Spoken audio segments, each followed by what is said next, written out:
Lo recomendable siempre es evitar hacer copiar-pegar demasiado. De vez en cuando sí, pero no hay que utilizar esa herramienta de copiar-pegar permanentemente para analizar todo. Dicho de otro modo, no es tan aconsejable importar marcos de otras latitudes para explicar lo que pasa en este territorio. No hay que exagerar eh, en la creencia de que lo que ocurre en Europa y en Estados Unidos pasa en América Latina. De ninguna manera.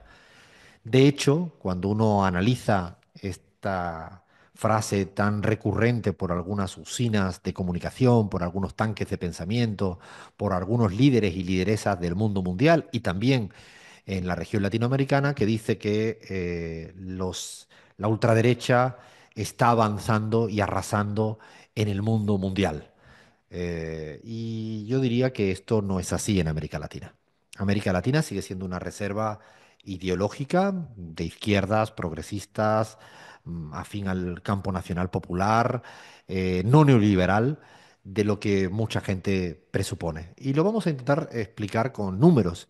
De hecho, si uno analiza en América Latina a día de hoy cuáles son el número de gobiernos, el porcentaje de gobiernos que ganaron elecciones por presentando ideas claramente no neoliberales, es el 58%. O sea, 6 de cada 10 gobiernos en la región hoy en día ganaron las elecciones planteando ideas no neoliberales. A veces socialdemócratas, progresistas, nacionales populares, más revolucionarias, un poco menos, pero nunca copiando la doctrina neoliberal. De ninguna manera. Es decir, en América Latina la mayoría de gobiernos son claramente con una oferta no neoliberal. Es más, algunos ganaron con ideas no neoliberales y por muchas cuestiones que hemos ido explicando a lo largo del año en la pizarra, después hoy en día están gobernando los neoliberales. Pongo un ejemplo, el caso peruano.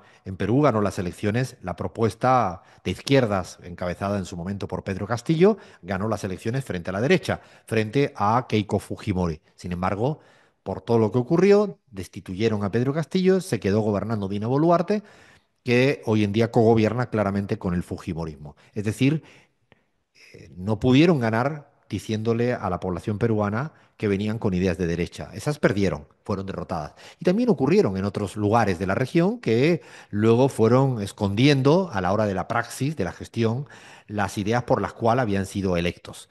Yo creo que no hay que olvidar que si uno cuenta, por ejemplo, este índice de gobiernos de izquierdas, lo pasamos no solo a número de presidentes o presidentas que ganaron con ideas de izquierda, lo pasamos a población. Casi el 80% de la ciudadanía latinoamericana está gobernada por gobiernos con ideas que fueron a las urnas ofertando un corpus ideológico no neoliberal. Es importante tener en cuenta esto y es muy diferente de lo que ocurre en Europa. En Europa los números son al revés. Solo el 22% de los gobiernos ofertaron propuestas socialdemócratas. Solo el 22%.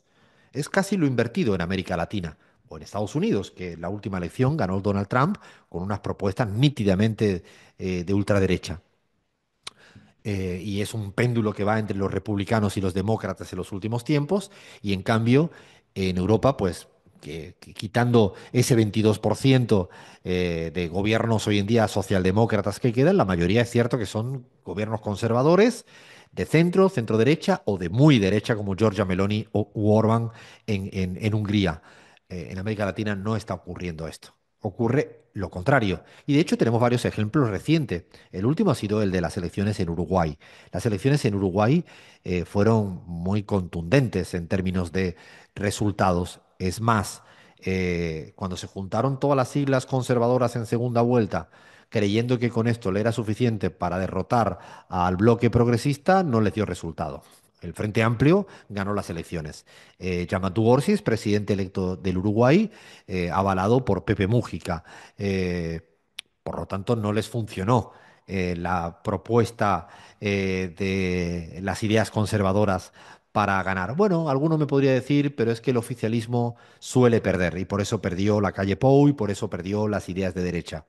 Pues tampoco se cumple ese mito si miramos lo que ocurrió en junio de este año 2024 en el caso mexicano. Caso mexicano, el oficialismo ganó las elecciones y las ganó por goleada, por 30 puntos, liderándolo una mujer claramente de izquierdas con unas siglas de un movimiento como es el denominado Morena, también claramente de izquierdas, discutiendo de frente la política social, la política económica, su política exterior, con un corpus ideológico no neoliberal. De ninguna manera uno podría encasillar a lo que fue el sexenio de Andrés Manuel López Obrador dentro de las políticas neoliberales. Es más, cuando se hizo este cambalache de siglas, PRI, PAN y PRD, juntándose todos, unidos por el cordón neoliberal, conservador, y se presentaron a las elecciones con Xóchitl Gálvez, le fue muy mal en las elecciones.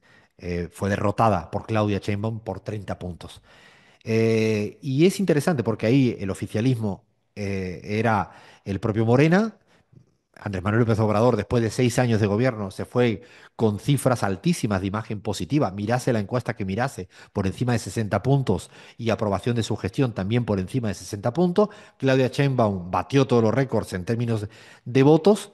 Y recuerden que en México hay poder económico, poder de medios de comunicación, poder judicial y redes sociales. Y con todo eso en contra, porque el Poder Judicial fue muy en contra, la fiscal principal Norma Piña estuvo todo el tiempo intentando zancadillear al proceso de Morena, con los medios de comunicación mayoritariamente en contra de Morena, con los poderes económicos intentando tambalearle, por ejemplo, con una presión devaluatoria cambiaria si ganaba las elecciones, con las redes sociales, con todo eso, con una frontera en el norte, con Estados Unidos de América, con todo eso, no pudieron y perdieron las elecciones, o dicho de otro modo, la izquierda mexicana ganó por 30 puntos, con convicciones, con idea, con gestión, con comunicación y con política, con mucha política.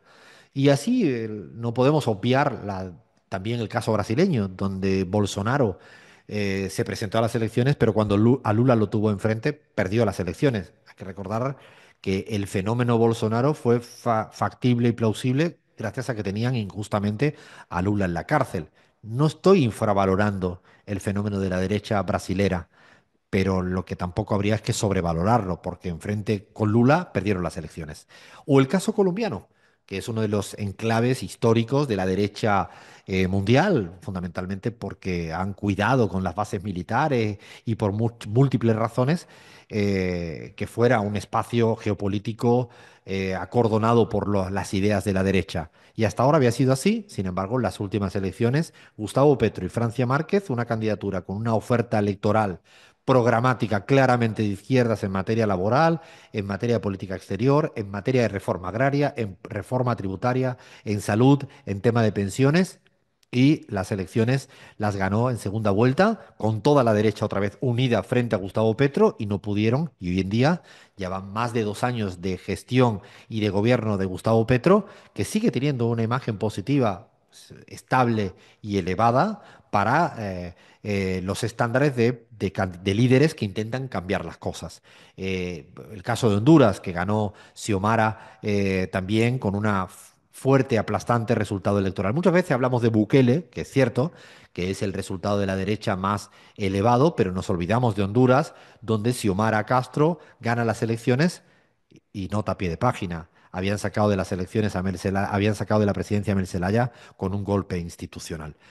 Cuando uno mira todo en perspectiva, lo que queremos decir es que América Latina está en disputa, siempre decimos que está en disputa electoral, que está en disputa política, que cada vez es cierto que hay una más alta fragmentación partidaria, cada vez hay más partidos, más matices, más oferta electoral, eso es cierto. Pero lo que no es cierto de ninguna manera es que en el continente latinoamericano, en América Latina, las ideas de la ultraderecha galopan como galopan en otras latitudes del mundo. Por eso de copiar y pegar y creerse que lo que pasa en la región latinoamericana es lo mismo que pasa en Europa o pasa en Estados Unidos sería un error. porque en la región no solo se ganan las elecciones con oferta de izquierdas, sino que parte de los sentidos comunes que hoy en día yo diría que tiene buena parte de la ciudadanía latinoamericana, se mire la encuesta que se mire desde Latinobarómetro, la POP o las que hacemos en CELAC Data, en materia de la presencia del Estado en derechos básicos, es incuestionable por la mayoría. La presencia del Estado en el tema de recursos estratégicos, la mayoría cree que él debe tener un control y una gestión de los recursos estratégicos. Si miramos en tema incluso de feminismo como una lucha legítima por la igualdad de género, la última encuesta que hicimos en Colombia hay una mayoría y en México, de hecho, la candidata es mujer, incluso había una rivalidad entre dos mujeres. Yo creo que también es mayoritario. Si miramos esos sentidos comunes de la igualdad de oportunidades versus la libertad individual, sálvese quien pueda, la mayoría cree que es la igualdad de oportunidades. Si miramos cuáles son los actores sociales que tienen peor imagen positiva, la banca y los grandes empresarios y el poder judicial.